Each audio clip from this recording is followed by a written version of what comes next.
ce temps-là, Philippe trouve Nathanaël et lui dit: « Celui dont il est écrit dans la loi de Moïse et chez les prophètes, nous l'avons trouvé. C'est Jésus, fils de Joseph de Nazareth. » Nathanaël répliqua: « De Nazareth peut-il sortir quelque chose de bon? » Philippe répond: « Viens et vois. » Lorsque Jésus voit Nathanaël venir à lui, il déclare à son sujet: « Voici vraiment un Israélite, il n'y a pas de ruse en lui. » Nathanaël lui demande: « D'où me connais-tu? » Jésus lui répond: « Avant que Philippe t'appelle, quand tu étais sous le figuier, je t'ai vu. » Nathanaël lui dit: « Rabbi, c'est toi le Fils de Dieu, c'est toi le roi d'Israël. » Jésus reprend: « Je te dis que je t'ai vu sous le figuier et c'est pour cela que tu crois.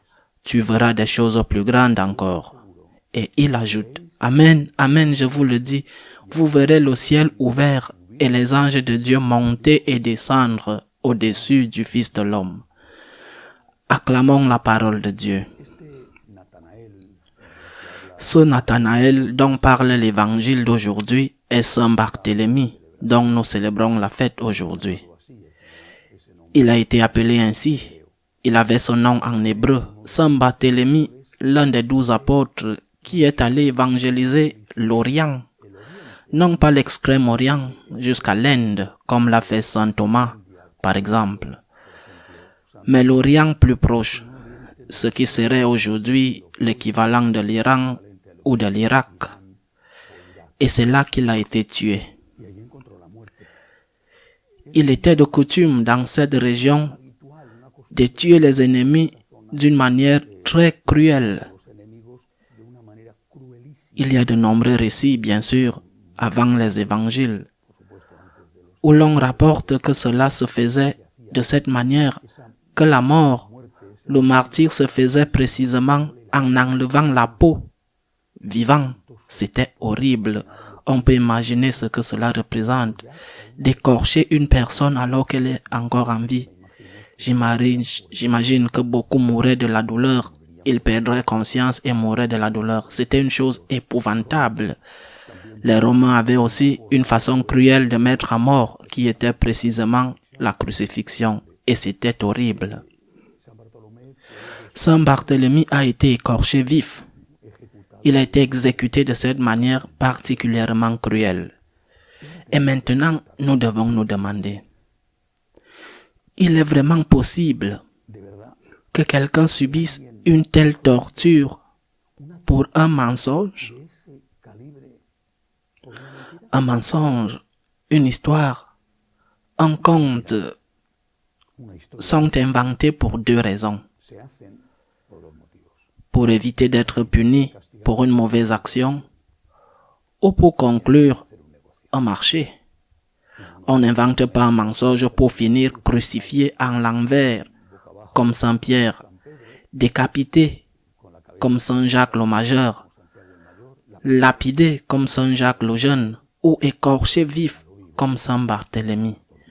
On n'invente pas un mensonge pour passer une vie d'épreuve et mourir d'une manière aussi cruelle et épouvantable. Tu inventes un mensonge pour faire du business.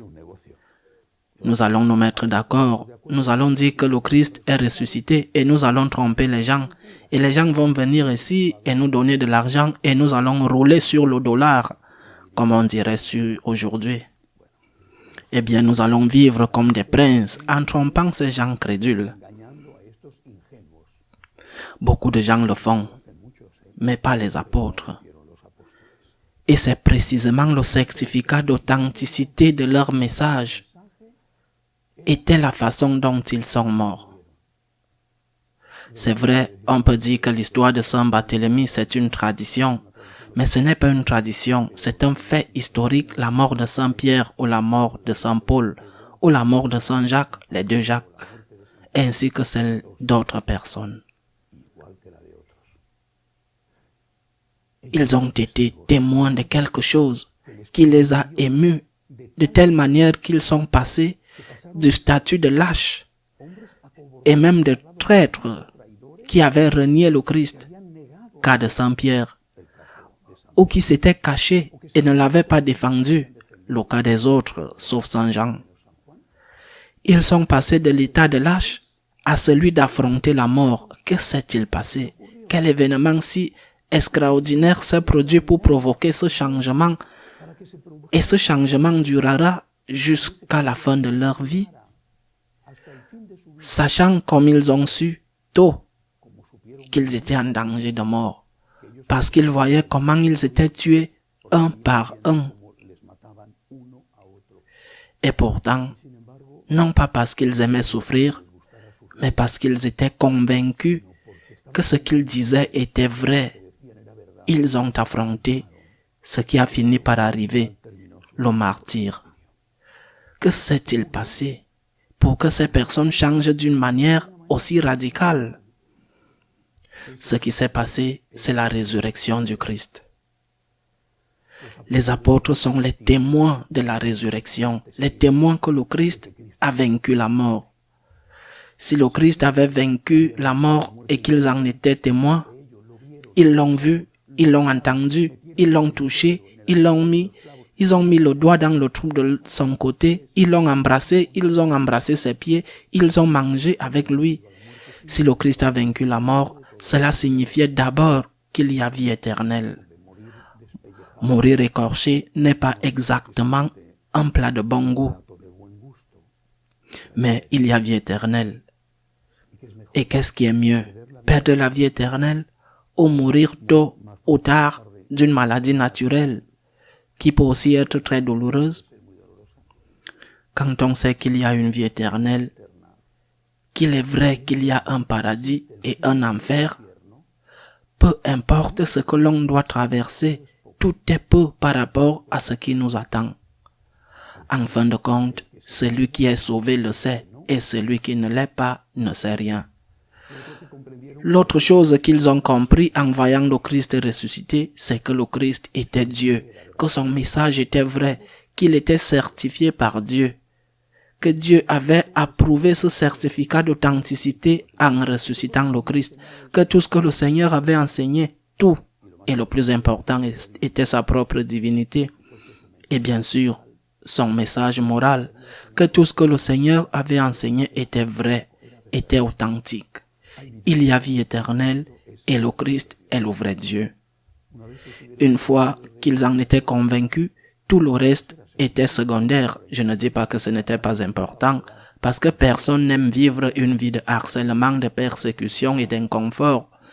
Il faut lire ce que dit Saint Paul sur ce qu'il a dû souffrir pour l'évangélisation. Et je suppose que cela serait équivalent à ce que le reste des apôtres a subi. Mais tout cela était peu comparé à l'amour qu'il recevait de Dieu, à la certitude de la vie éternelle et à la gratitude qu'il devait à un Dieu qui s'était fait homme et était mort pour eux. C'est pourquoi lorsque nous disons que l'Église catholique est apostolique, nous disons qu'elle est fondée sur le roc des apôtres, c'est-à-dire non seulement qu'il y a une tradition apostolique dans la transmission de l'épiscopat, mais qu'il y a une tradition dans l'enseignement. Que nous, au XXIe siècle, confessons la même foi que celle que les premiers disciples du Christ ont professée. Que nous enseignons également la même doctrine morale que ces premiers, et que nous avons été fidèles à cette foi et à cet enseignement. À cette foi fondée avant tout sur la résurrection du Seigneur et la divinité du Christ, et à cet enseignement moral qui est le fruit du fait que celui qui l'a enseigné était Dieu et non un homme. Cela signifie que l'Église est apostolique, qu'elle est fidèle à ce que les apôtres ont enseigné, et que pour être fidèle à cet enseignement, elle doit être prête à subir le martyre que ces apôtres ont subi. Parce qu'à la fin, la vie passe. Et tu peux mourir jeune ou vieux. Tu peux mourir du virus ou tu peux mourir de vieillesse dans ton lit. Tu peux mourir d'un accident de la route, d'une crise cardiaque, de l'épidémie qui emporte jeunes et vieux. Mais tu vas mourir, nous tous.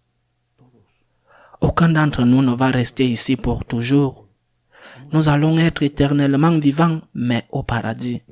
Et ce qui compte, ce que les apôtres ont appris, c'est qu'il n'y avait pas de sacrifice assez élevé pour se permettre de perdre la vie éternelle.